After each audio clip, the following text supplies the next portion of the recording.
Assalamualaikum warahmatullahi wabarakatuh. Perkenalkan, nama saya Hendra Ramadhani, kelas manajemen 22B. Di sini saya akan menjelaskan tentang manajemen operasi, yaitu forecasting atau peramalan. Adalah proses perkiraan atau prediksi mengenai kejadian atau kondisi di masa depan berdasarkan data historis dan data tren yang ada. Ini merupakan bagian penting dari perencanaan dan pengambilan keputusan di berbagai bidang, termasuk ekonomi bisnis, produksi, dan manajemen rantai pasokan. Berikut ini adalah beberapa poin penting yang terkait dengan materi tentang forecasting. Yang pertama ada tujuan peramalan. Perencanaan strategis membantu perusahaan dalam merencanakan pengembangan jangka panjang dan mempertimbangkan faktor-faktor risiko. Berikutnya ada perencanaan operasional, mengatur kegiatan sehari-hari termasuk produksi, pengadaan, dan distribusi berdasarkan perkiraan permintaan di masa mendatang. Berikutnya ada manajemen stok, menentukan tingkat stok yang tepat untuk meminimalkan biaya penyimpanan sambil memenuhi kebutuhan pelanggan. Berikutnya ada keputusan keuangan, membantu dalam perencanaan keuangan dengan memperkirakan arus kas masa depan.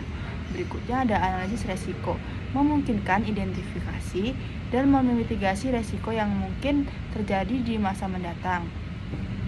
Berikutnya ada metode peramalan. Pertama ada metode kuantitatif, menggunakan data historis untuk menghasilkan perkiraan seperti metode statistik misalnya regresi, time series analysis, dan teknik matematis lainnya.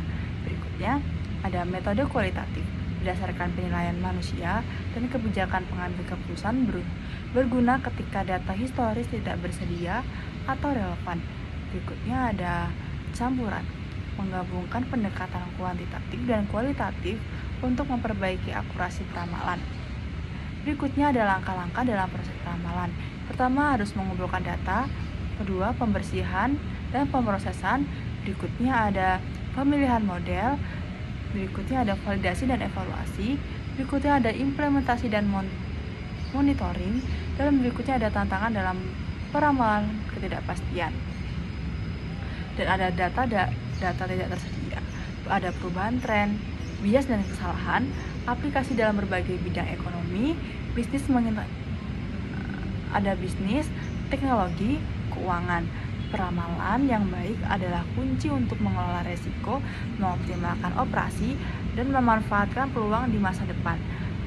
Kualitas peramalan sangat bergantung pada pemilihan metode yang tepat, pemahaman yang mendalam tentang data dan konteksnya, serta penggunaan yang bijak dalam pengambilan keputusan strategis. Sekian, wassalamualaikum warahmatullahi wabarakatuh.